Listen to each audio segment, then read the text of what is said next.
So, I got a story this morning. And so this morning, I want to tell you about a story that happened many years ago. And this was a story that happened in the Bible. This is part of the Bible that a lot of persons don't read. It's in the part called the Old Testament. You ever heard of that? Yeah, that's the part at the front that where all the old stuff happening and all those things happening. So that's where it's from.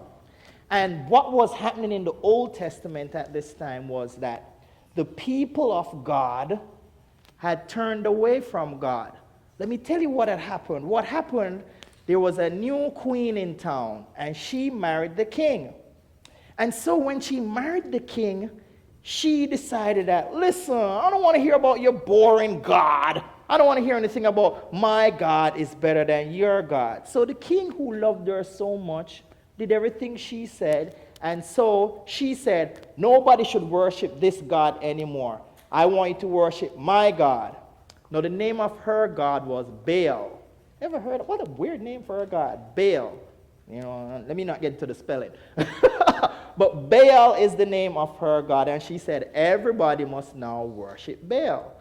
So the decree went out, and everybody was worshiping Baal, and everybody stopped worshiping the real God. Now there was a man of God. Now back in those days, they didn't call the man of God like what they call me. What did they call me? Pastor, right. In those days, they didn't call them pastor. They called them prophets. Right? So the prophet at that time, who's the same thing just like a pastor, went to the king and said, listen, it's not going to rain until I say so. The king said, it's not going to what? It's not going to rain till I say so. And he says, okay, sure, whatever you say. All right, God told me to tell you. 3.5 years, no rain. Can you believe that? 3.5 years. So what started to happen? The crops started to what? Die. The animals started to what? Die. Even people started to die. There was nothing around, no water. And so the king said, I need to talk to this man of God. Tell him to come see me. So Elijah came and saw the king, and he said, all right, let me tell you what God says. It's time for just a big old showdown. And he said, what are you talking about? He says, I want to challenge all of your prophets to a contest, and we're going to see which God is the real God. And so they said, okay, no problem. Where do you want it? We're going to meet up on the mountain. Now, this mountain has the name of a food that we love here in this time. The name of the mountain is Mount Carmel. Who likes caramel on ice cream? That's me, right? I love caramel on anything, but yeah, I love it on ice cream too. So the name of the mountain was Mount Carmel. So early in the morning, all the people gathered because they wanted to see this contest, right? So all the people came, they wanted to see which God was the real God. Now, in the contest, what they were going to do, they're going to put an altar right here in the middle, and they're going to put a sacrifice on it, and they're going to call on their God, and their God must answer from fire, must fall from heaven. Can you imagine that? Fire falling from heaven and burn up the sacrifice. That's what the contest was. All right, shouldn't be too hard.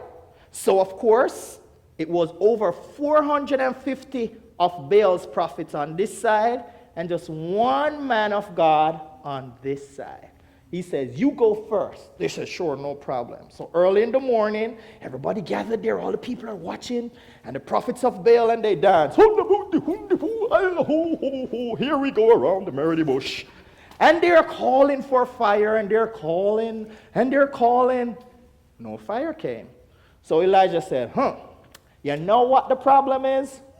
He's on a journey. Call him a little louder, then he'll hear you. So of course they go again. And they call. No fire came. Elijah said, you know what?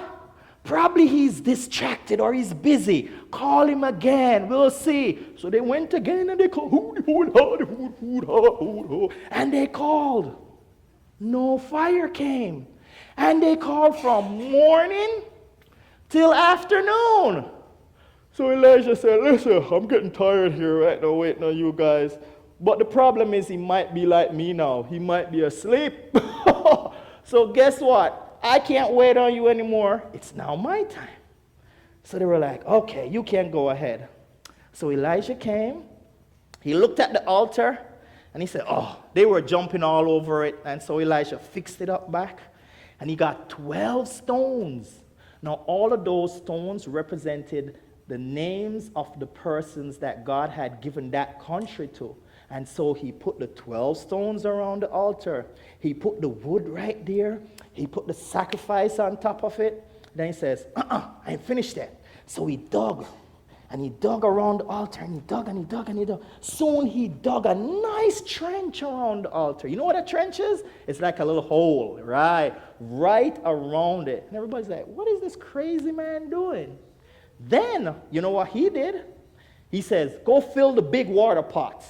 So they came with the big water. Now, you know, at that time, water is scarce, and you're asking for water to go on this sacrifice. People are like, don't do it, don't do it. They're like, he says, put water on it, let's see. So they come with a big water pot and dump it on it. Then he says, go do it again. What? You know how hard it was to get that up the hill? So they go back again. Go do it again. What? A third time? Soon, the entire sacrifice, the wood, the stones, the trench was filled with water. Everything was soaked with water. And they're like, what is this crazy man up to? Then Elijah looked up to heaven and he said, God, I'm asking that you just show these people that you are the real God. Let fire fall from heaven. As soon as Elijah prayed, what do you think come down? Fire came from heaven and came down. Now let me tell you something. This was no ordinary fire. This fire burnt up the sacrifice. It burnt up the wet wood. It burnt up the altar. It burnt up the stones. And it burnt up the water. Never in history has fire been more powerful than water. That was the only time. And so when everybody saw that, they were like, this is the real God. What I want you to learn from this story is, as you get older, people are going to tell you, your God is not the real God. You serve a fake God. He's not real. That's not real. Forget about that. Listen to this God. Look at this God. Watch this God. Read about this God. But there is only one true God. Never forget about the God that you learn about now in Sunday school, in church. There is only one true God. And as you get older and people want to tell you there's a different God, don't listen to them. Always remember, the one true God will always answer you. And that's Children's Time for today.